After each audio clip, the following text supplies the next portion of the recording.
Oi gente, tudo bem? Professora Cintia Bernardelli de Língua Portuguesa. E conforme eu tinha comentado com vocês, alguns assuntos iria precisar que eu gravasse aula. Então chegamos num assunto muito importante, que são as classes gramaticais. Ele é tão importante que eu vou dividir este conteúdo em 3 semanas. Vão ser 3 aulas para poder explicar tudo. Porque se eu gravar tudo numa aula só, vai ficar muito extenso. E também vai ficar mal explicado. Então eu prefiro fazer uma coisa mais lenta do que fazer uma coisa corrida, mal feita, que vocês não vão aprender direito. Eu, como aluna, particularmente no meu ensino fundamental e no meu ensino médio, eu nunca aprendi esta matéria. Como ela é pré-requisito para outros conteúdos, eu sempre fui prejudicada. Esta aula de hoje eu vou explicar para vocês o conceito de variável e invariável, mais 4 classes gramaticais. Na próxima aula eu vou trabalhar com vocês verbo e pronome, e na outra aula eu passo para vocês as classes invariáveis. Tudo bem? Qualquer dúvida é só me procurar. Um beijo. A gente vai começar com as classes de palavras ou as classes gramaticais. Elas são divididas em variáveis e invariáveis. Variável significa que precisa haver concordância entre as palavras na frase. Como assim, professora? Bom, tem que concordar em gênero, feminino ou masculino, e tem que concordar em número, singular ou plural. E o que significa invariável? Que não precisa concordar com ninguém. São palavras que elas não precisam modificar a sua forma para haver entendimento. Olha lá, comprei um presente para ele ontem. Vamos passar toda esta frase para o plural. Fica como? Compramos uns presentes para eles ontem. Analisa as duas frases. Quais são as palavras que não precisaram passar para o plural para a frase ficar correta? A palavra para, que é uma preposição, e a palavra ontem, que é um advérbio. Concorda comigo? Pois é. Então eu vou dizer que compramos ou comprei é um verbo, ele precisa concordar. Vai ser aí artigo indefinido, ele precisa concordar. Presente ou presentes são substantivos e precisa concordar. Ele é um pronome, precisa concordar. E para e ontem, não preciso colocar a frase assim, compramos uns presentes para eles ontem. Não tem precisão disso, certo? E quantas são as classes de palavras? São 10 ao todo, sendo 6 variáveis, que é substantivo, artigo, adjetivo, numeral, pronome e verbo, e 4 que são invariáveis, que é a preposição, a interjeição, a conjunção, o advérbio. Eu garanto para você, você pode esquecer de quais são as 6 classes de palavras variáveis, mas das invariáveis ninguém esquece. Elas são consideradas um comportamento. Como assim? Eu tive a infelicidade de aprender a decorar.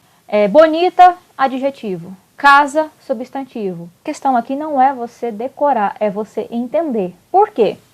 Olha a seguinte frase. O poder é mágico. Você vai classificar palavra por palavra. O é artigo, poder, substantivo, é verbo, mágico, adjetivo. Tranquilo.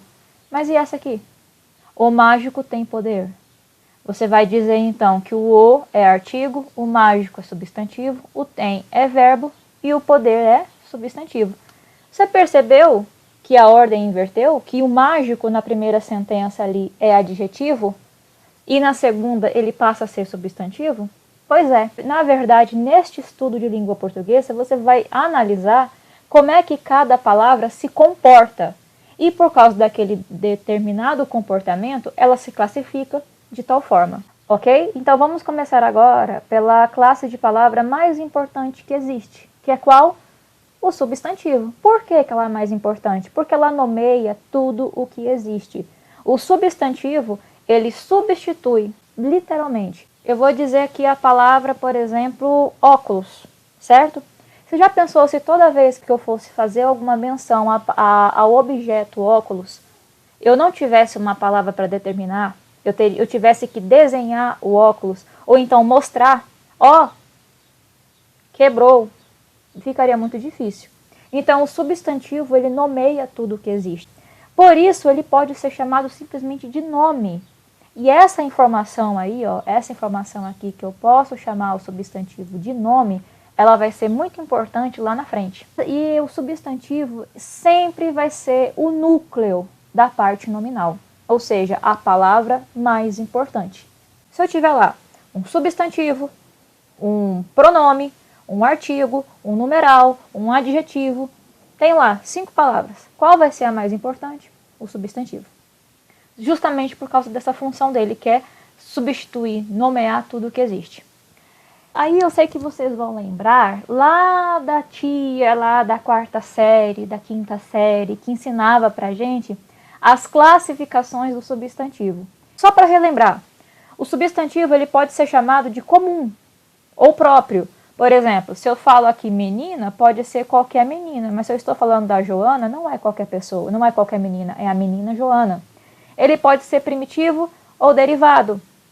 Primitivo é a palavra que dá origem a outras palavras. Por exemplo, lápis. Lápis dá origem à palavra lapiseira. Lápis, então, seria primitivo e lapiseira seria derivado de lápis. Ele pode ser chamado também de simples ou composto. Eu tenho a palavra chuva e aqui no caso eu vou ter guarda-chuva. É só as palavras que têm hífen, professora? Não. É toda a palavra que possui 2 radicais. Por exemplo, girassol é formado pela palavra gira e sol, entre outras. Coletivo, que era a parte mais legal que eu gostava muito de estudar. Qual é o coletivo de peixe? Cardume. Qual é o coletivo de chaves? Molho. Qual é o coletivo de cachorro? Matilha. E assim ia. Isso aí é mais assunto de 6º ano. Concreto e abstrato. É a parte que eu mais gosto, porque eu acho genial. Bom, o concreto é aquilo que não depende de outro ser para existir. É aquilo que você consegue desenhar. E o abstrato é aquilo que você não consegue desenhar, assim como ele depende de outro ser para existir. Muita gente acha que Deus é abstrato, porque você não pode ver. Só que Deus é um conceito que depende de você para existir. Ou seja, se eu parar de acreditar em Deus agora, todo mundo passa a não acreditar mais em Deus? Não. Ele vai continuar existindo, você crendo nele ou não. A figura de Deus vai existir. Tanto que se você pegar um dinheiro, lá o Estado é laico, né? Mas está escrito no cantinho, Deus seja louvado, você sendo ateu ou não. E você consegue fechar os olhos e imaginar Deus, desenhar? Consegue. Ou um senhor de barbas brancas, uma bola de luz, ou a natureza, ou um vento, alguma coisa assim. E o que é exatamente aquilo que você não consegue desenhar? Sentimentos, por exemplo. Desenha a raiva, desenha o amor, desenha a esperança. Você consegue desenhar uma pessoa sentindo raiva, uma pessoa sentindo amor, uma pessoa sentindo angústia, esperança. Mas o sentimento em si você não consegue desenhar. Desenha para mim o ensino. Você não consegue. Você consegue desenhar uma pessoa ensinando. Então são sentimentos, são coisas que dependem de alguém para existir. Eu acho fantástico esse conceito. Agora a gente vai passar para o artigo.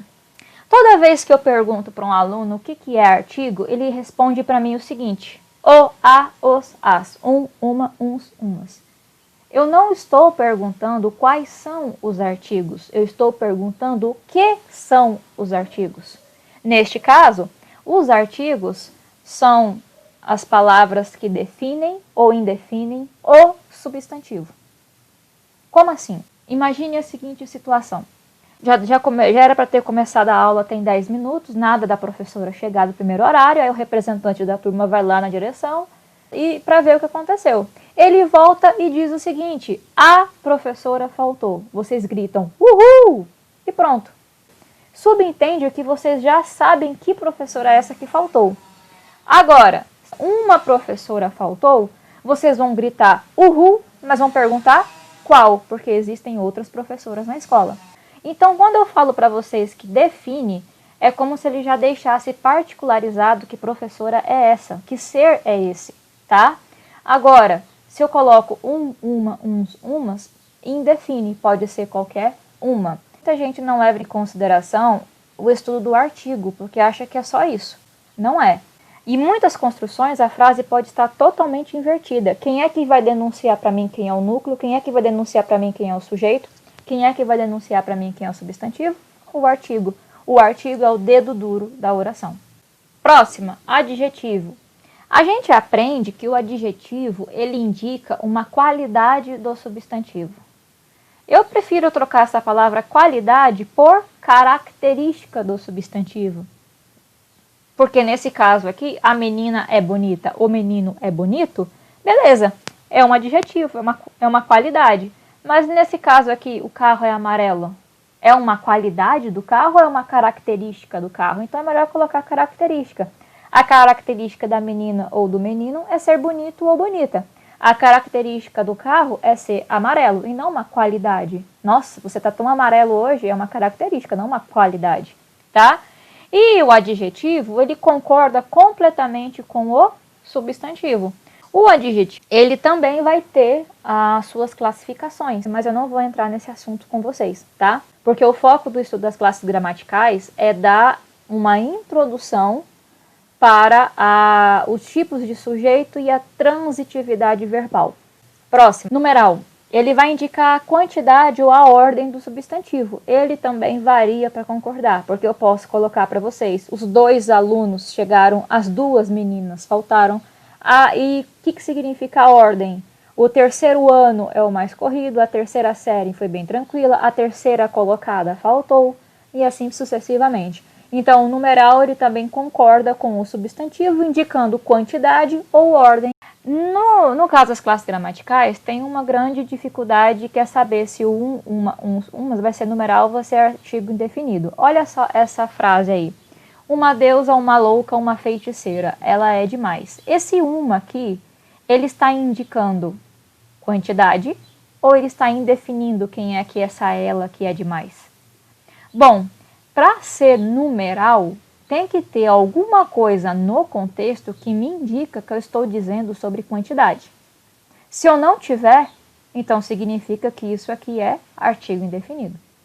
Se eu tivesse um contexto e falar assim, quem é que chegou? Ah, chegou uma deusa, chegou uma louca, chegou uma feiticeira, significa que eu estou dizendo que é quantidade. Mas se eu não tenho nenhum contexto que indique quantidade, então isso aqui, uma deusa, uma louca, uma feiticeira, está indefinindo que deusa, que louca, que feiticeira é essa que ela é demais. Ok? Próximo. Vamos lá, vou fazer uma analogia besta aqui, mas que funciona. Eu sou casada com o Leandro. Eu amo o Leandro. Eu vivo pro Leandro. E o pronome? O pronome vive pro nome. E quem é nome que eu falei lá atrás? O substantivo. Por essa razão, eu posso dizer que o pronome vive pro nome e ele substitui ou ele acompanha o nome, que é o substantivo. Como assim, professora? Quando eu coloco para vocês ali, Maria faltou. Maria é substantivo próprio e faltou é verbo.